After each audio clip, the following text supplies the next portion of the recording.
Hello, good afternoon, and welcome to episode 90 of Talking Asperger's with Andrew. My name's Andrew Marsh, and I have autism. My representation of autism is Asperger's syndrome, or the modern parlance for that is type 1 autism, and I don't like that phrase. I have Asperger's, and that's how I'm going to refer to my condition as Asperger's syndrome rather than type 1 autism. If you're autistic and you prefer to you have type 1, type 2, or type 3 autism, that's absolutely fine. Not knocking that in any way. It's just for me, how I feel about myself. I say I have Asperger's syndrome. And I now help employers manage people like me in their business. And I do that because I've had 59 years lived experience of this, even though my diagnosis was 8 years ago. All the challenges and struggles and difficulties that I've had have been partly because of my Asperger's, partly because of the way that my makeup is, how I'm made, how I react around people to other people. And I've bumbled my way through trying to fathom out the way to deal with and be around people and work in teams. And now that I've got my diagnosis, I realize, well, that's actually because you have Asperger's syndrome. So I look at it from the perspective of how would I manage me, someone like me, a person with Asperger's syndrome, in a business? How would I do that? What would work for me? And would those things work for other people? So that's what I now do. I now talk as a professional speaker about managing Asperger's syndrome in the workplace, and I coach and work with employers to help them do exactly that. I have my own 7 steps program, but that's for another day. But what I want to talk to you today about is again quite specific about what we're doing today, and that is the problems that people have with second guessing. Now you might think, oh, don't have a problem with that. Don't need the second guess because I know exactly what I'm doing. I know how I'm going to do it, and boom, off I go and do it. That's absolutely fine. That's how it should be. But there will be circumstances, there will be people out there who unfortunately don't have great leaders as managers, people who brief them about what they want to do. And they're very vague. They're ambiguous. They say, just go and do something with that. Tidy that up. Sort that report out. Well, that's a sort of, to me, that's a how long's a piece of string question. It could be that length. It could be 5 miles long. I don't know. I have no idea. You have to be more engaging with me, with someone with Asperger's syndrome, with someone who's autistic, to let them know what you want them to do. Because whether you appreciate this or not, as a leader, as a manager, the vast majority of people who are in business, who are employed by you, don't deliberately set out to fail. They want to do well. They want to do good work. They want to be appreciated. They want to feel valued. They want to feel as though they've earned their paycheck at the end of the month. And they're not deliberately going to sit there thinking, how can I screw this up today? How can I make my boss look bad? How could that? We're not doing that. No one's doing that. Sorry, I'll just caveat that. There are very specific circumstances where there's usually a disciplinary matter going on with an employee that might have been long-standing, difficult communication between an employee and a colleague, or an employee and a manager, where someone isn't always pulling their weight, and that might need to be addressed by HR, by management. Put those aside for a minute. The vast majority of people who are in business want to do well. Because they want to do well, because they want to have a job next week. They want to do well because they've got bills to pay. And if they're not working, don't have money, they don't have bills to pay. And then we think, well, maybe if I work hard at this, I might get promotion in 2 months, in 2 years' time. Excuse me. And so they're going to want to build a career within that business, whatever that is. Doesn't matter what that is, there is always going to be the chance for progression, advancement, recognition for your talents and skills. And so that's what people want to do. So when someone gives ambiguous instructions, what do? You might say, excuse me, I've got some questions because I'm not sure what you meant. Boss goes, oh, I'm too busy for that. I haven't got that. Just get on and do it. And you might be sitting there thinking, no, there aren't people like that. I worked as a geologist for 23 years in the construction industry, in multidisciplinary consulting engineers for the most part. I can tell you there are loads of people like that who have the management skills of someone who has not been trained and is not a manager. I'm being very polite here, but I have worked for some people who are appalling managers. They're, they're, they have no skills in how to manage. Now, that could be for two reasons. One, they just don't have the skills. And two, which is the shocker, they haven't been trained. Or if they have been trained, they don't care. They haven't learnt it. They're not implementing it because that means they're going to have to change how they do things. And they're not doing that. They're going to dig their heels in. Boom. They're going to be this intransient block standing in the way of everyone doing anything because they want it their way. Boom. And I'm going to have that done. And everyone has to comply with me because I'm the manager. I'm the leader. Do as I say. I've seen plenty of those. I've worked for plenty of those. I've left companies and gone to work elsewhere because I've worked for people like that who are unworkable. It's unworkable. There are there are so many times when you have to bite your tongue and say, "No, I can't say this." And you have a word with your colleagues, and you might have a word with your boss, the boss's boss. Nothing changes. Nothing changes. I was once told when I said I'm having some difficulty with communication with one of my managers, and they said, "Well, that's like the irresistible force meets the immovable object. Which one are you?" He's not going to change. Deal with it. That was what I was told. My director told me I was the one who had to bow, kowtow to my manager's way of doing something, so that's the way it was done. That what kind of management is that? So when we're in a situation where we're given obscure, not clear, vague instructions, we then have a problem. And as someone with Asperger syndrome, when you are given vague instructions, I am absolutely conflicted about what to do. I really do not know what to do. Do I go and do what I think is right? Do I try and fathom out from other people what they actually meant? Because they might have worked with them before. And what did they mean when they say this? Do I sit there and look helpless? Do I actually try and engage and say, look, actually, I know you say you haven't got time, but I need you to explain to me what you want, because otherwise I'm going to do something that you might not like and you might think is wrong, and we've wasted all the time that I've spent doing it. So I need you to sit down with me now for 10 minutes, for 15 minutes to explain what you want. Let me ask questions. Because if you don't do that, I'm going to do what I think is right, and and the onus is going to be on you when it isn't what you want. They don't like that.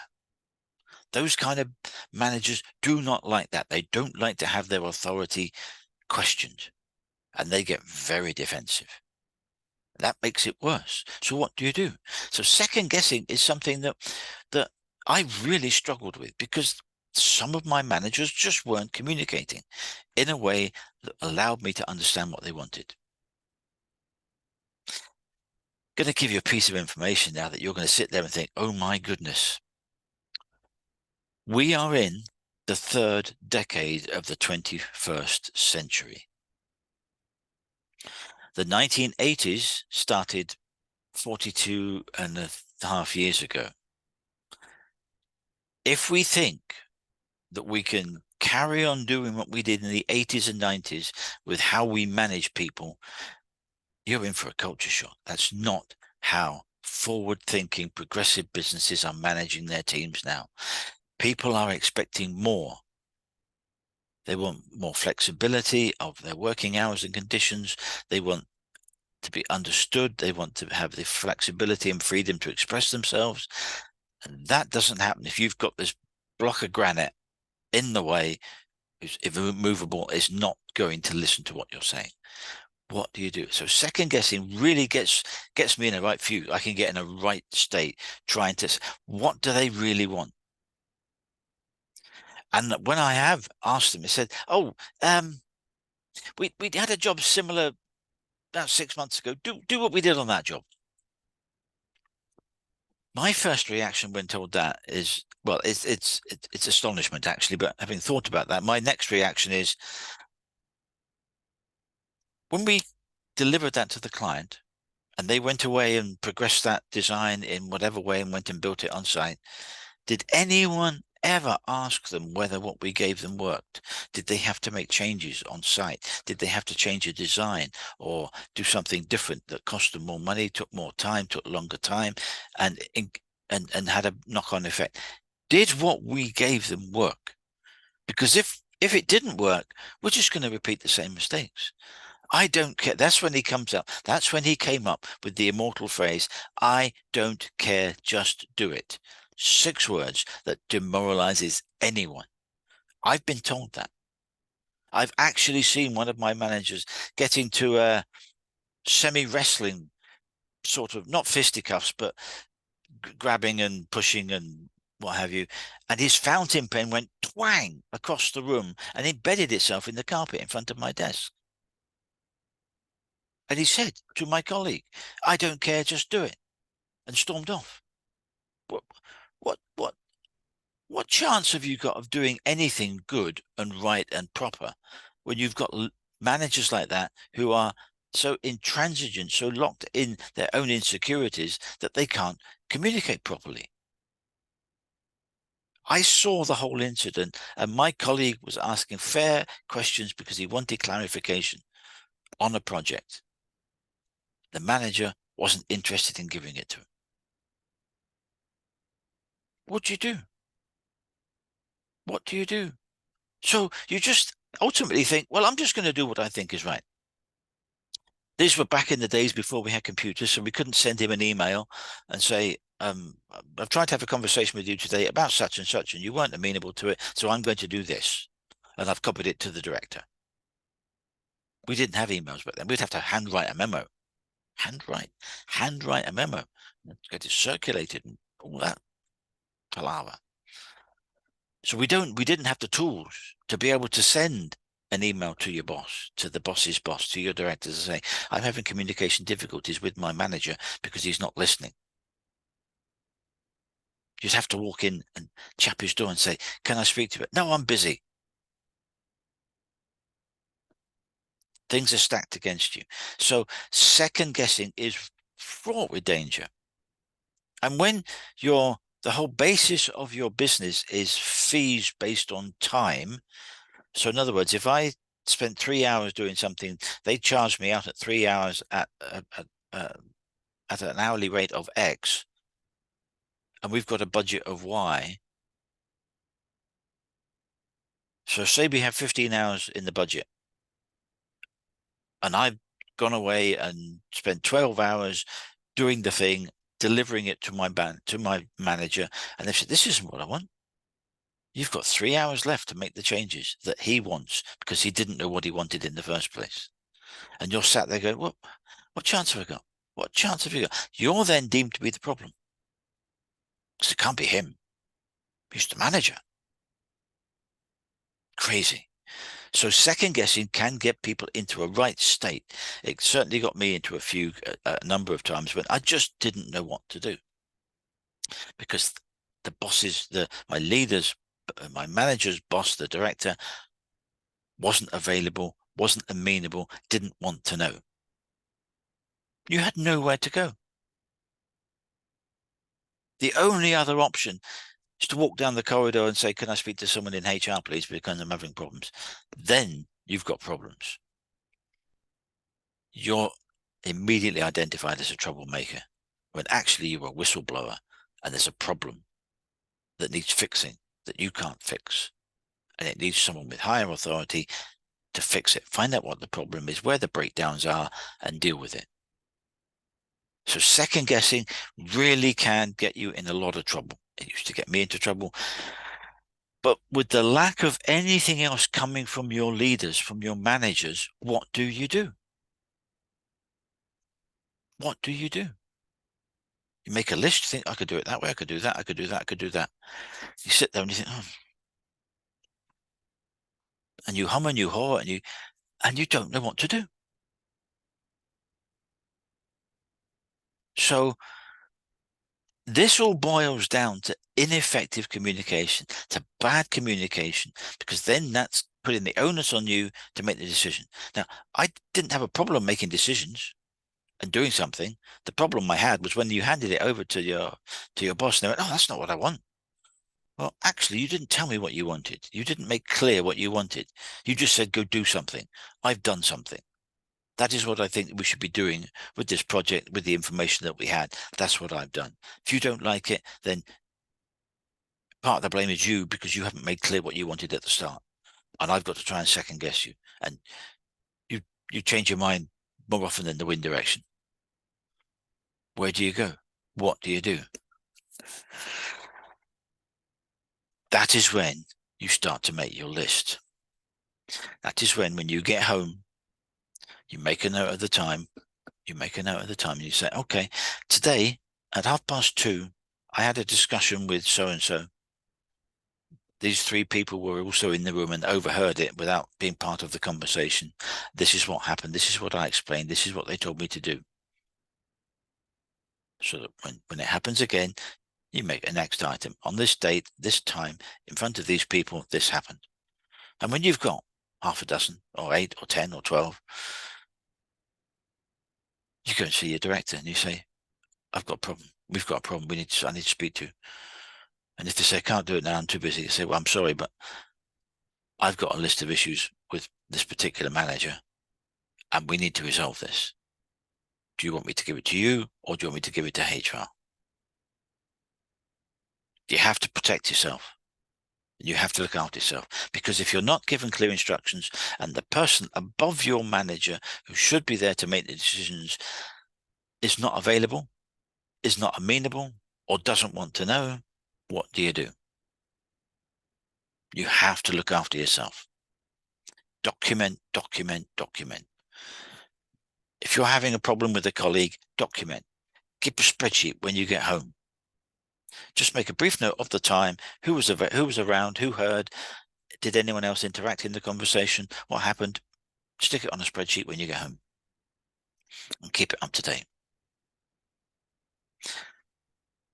Second guessing can get you in a lot of trouble because you're trying to do what you think is right, but without clear guidance from your manager, you're taking a chance and it's fraught with difficulty because the easiest thing for them to do is say, oh, that's not what I wanted.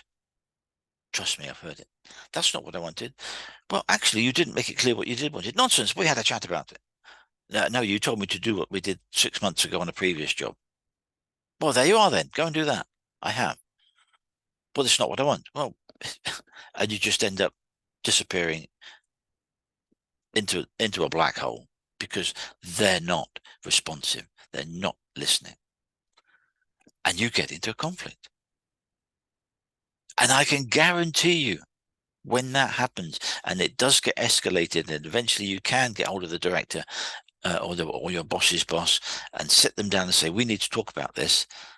They will, by default, more than likely defend the manager and blame you, which is why you need to have the evidence of this happened, that happened, who saw it, who heard it, what time, what did it matter, and do that. It's not how you should be working. You shouldn't be working under fear of that explosive, because those sorts of people tend to be explosive. They go nuts. And it's difficult. So whenever you possibly can, try and get your manager to give you clear, concise instructions. If they're not, question them. Say, look, I really need to talk to you about this. What do you mean by this? What do you mean by this? Do you mean this or do you mean that? Try to pin them down and get clarity. If you've not got clarity, write them an email. Say, we had a conversation where you were trying to brief me, but unfortunately, I wasn't led to understand what you wanted in a clear and concise way. I think you want me to do this, or I am going to do this based on what we've said, but I'm not sure. Can you please clarify? Get it in writing, stick an email into the system so that 2 weeks down the line, when they go, this isn't what I wanted. Well, actually, I tried to get clarification from you 2 weeks ago and you haven't responded. So I had to make a decision. That's what I've done. I've documented what I've said, what I've done, and you haven't responded. Oh, I didn't get the email. Oh, I'll go and print it off.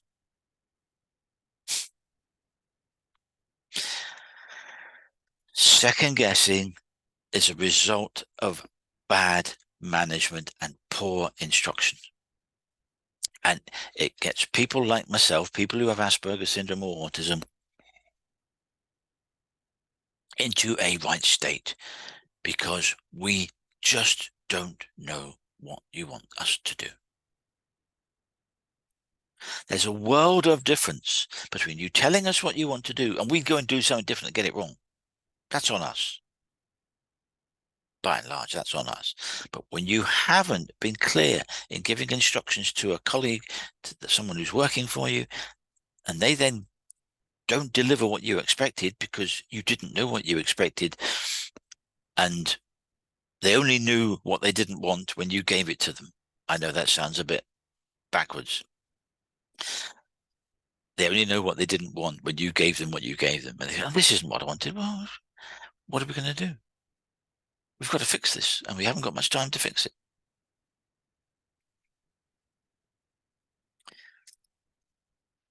If you're in the position of giving instructions to someone, I'm going to refer you to previous editions of this Talking Asperger's with Andrew, where I cover clarity of instructions. It's number one. It's module number one in my 7 steps program. I call it the brief, but it can also be called clarity of instructions. It doesn't matter what you call it. It's about setting out the framework for what you want someone to do so that they know and understand clearly what it is they want to do. You should have checklists. You should have prepared information. You should have understood the brief that you've got from your higher up that's come down to you so that you understand the nature of the task that you're giving the person to do so that you can then answer the questions that they're going to ask. So that's really important step, because if you start off wrong, you're going to end up wrong.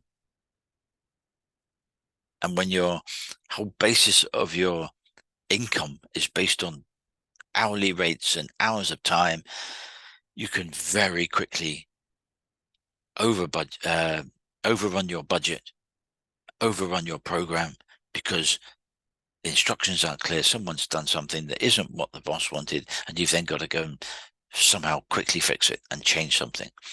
Might be a small change, might be a big change. Small changes, you can probably deal with.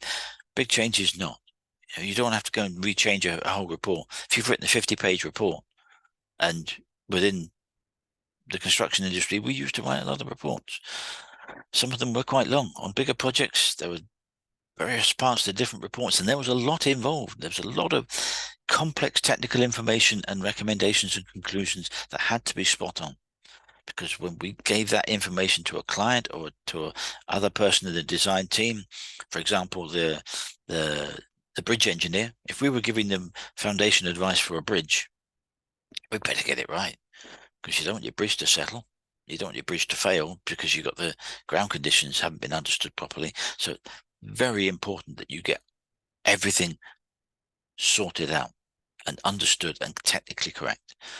And that's why we would have, sometimes we would have long reports setting out what the issues were so that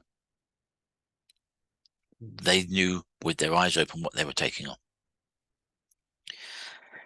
So